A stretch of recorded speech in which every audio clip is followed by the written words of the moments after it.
नमस्कार दोस्तों, हमारी यात्रा भाग 3 में आपका हार्दिक स्वागत है।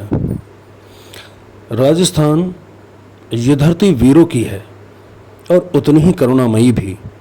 यहाँ लोग अपने प्राण देकर भी प्रकृति की रक्षा करते हैं।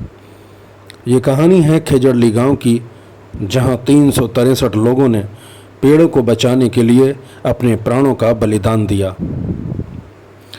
साल था 1730। उस समय मारवाड़ पर महाराजा अभय सिंह का शासन था। जोधपुर में उनके महल और अन्य निर्माण कार्य चल रहे थे।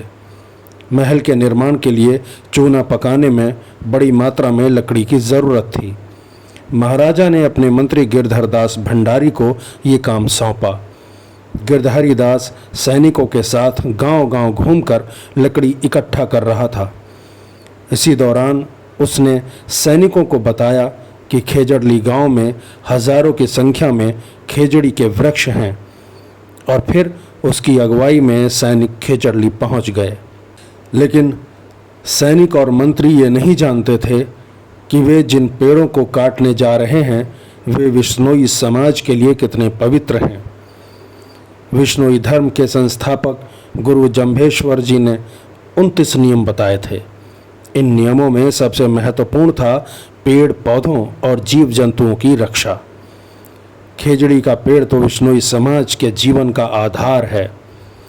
इसकी पत्तियां पशुओं का भोजन है, लकड़ी ईंधन देती हैं, इसकी जड़ें रेगिस्तान में नमी संजोकर रखती हैं, और ये पेड़ रेगिस्तान में जीवन को बचाए रखने वाला प्रहरी है।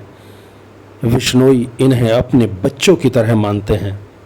जैसे ही सैनिकों ने खेजड़ी के पेड़ों पर कुल्हाड़ी चलाना शुरू किया तो एक महिला आगे बढ़ी। वो थी अमृता देवी विश्नोई। उन्होंने सैनिकों को ललकारते हुए कहा कि मेरे होते हुए तुम इन पेड़ों को नहीं काट सकते। तब गिरधारी दास भंडारी ने उससे कहा कि यदि अपना जीवन चाहती हो तो सामने से हट जाओ। किंतु अमृता देवी टस से मस न हुई। तब गिरधारी दास ने कहा, यदि तुम नहीं हटी तो तुम्हारे सर को तुम्हारे धड़ से अलग कर दिया जाएगा। इतना सुनकर अमृता देवी विश्नोई ने बड़े गर्व से कहा, सर साटे रुख रहे तो भी सस्तो जान, जिसका अर्थ हुआ कि यदि सर कट जाए फिर भी पेड़ बच जाए तो भी ये सौदा सस्ता है। सैनिकों ने उसकी बात को नज़रअंदाज कर दिया और पेड़ों पर कुल्हाड़ी चलाना आरंभ कर दिया। ये देखते ही अमृता देवी ने खेजड़ी के पेड़ को गले से लगा लिया और शहीद हो गईं। उनकी शहादत पूरे गांव के लिए पुकार बन गई। अमृता देवी की तीनों बेटियां आंसू, रत्नी और भागो भी अपनी मां के नक्शे कदम पर चलीं और पेड़ों से लिपटकर शहीद हो गईं। अब पूरा विश्नोई समाज खड़ा हो गया। बच्चे, महिलाएं, बूढ़े, जवान सब पेड़ों से लिपटकर पेड़ों की रक्षा करने लगे और अपना बलिदान देने लगे। गिरधारी दास भंडारी के नेतृत्व में सैनिक निर्दयता से कटाई करते रहे और धीरे धीरे शहीदों की संख्या 363 तक पहुंच गई। ऐसा करते हुए सैनिकों के हृदय कांप उठे। उनके हाथों से चल रही कुल्हाड़ी रुक गई। खेजड़ी की धरती उस दिन खून से लाल हो गई, लेकिन उनके वृक्ष सुरक्षित रह गए। ये समाचार महाराजा अभय सिंह तक भी पहुंचा तो उनका हृदय भी कांप उठा।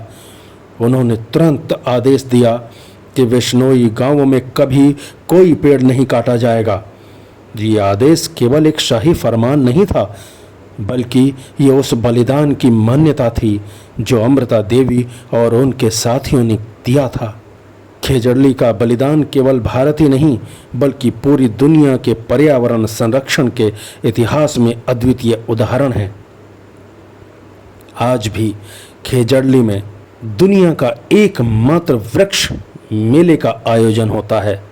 अमृता देवी और 363 शहीदों ने हमें ये सिखाया है कि प्रकृति की रक्षा करना ही सच्चा धर्म है। आज जब जंगल कट रहे हैं, प्रदूषण बढ़ रहा है, धरती संकट में है, तब खेजड़ली हमें याद दिलाती है कि पेड़ बचेंगे तो जीवन बचेगा। ये बलिदान युगों युगों तक हमारी प्रेरणा बना रहेगा। तो दोस्तों, आज का ये वीडियो आपको कैसा लगा हमें ज़रूर बताएं। यदि आपको वीडियो अच्छा लगा हो तो वीडियो को लाइक करें, शेयर करें और हाँ, हमारे चैनल को सब्सक्राइब करना ना भूलें, ताकि इस तरह की वीडियो हम आपके लिए लाते रहें। अगली यात्रा तक आपको नमस्कार। अपना ध्यान रखें, सभी प्रसन्न रहें। जय हिंद, जय भारत।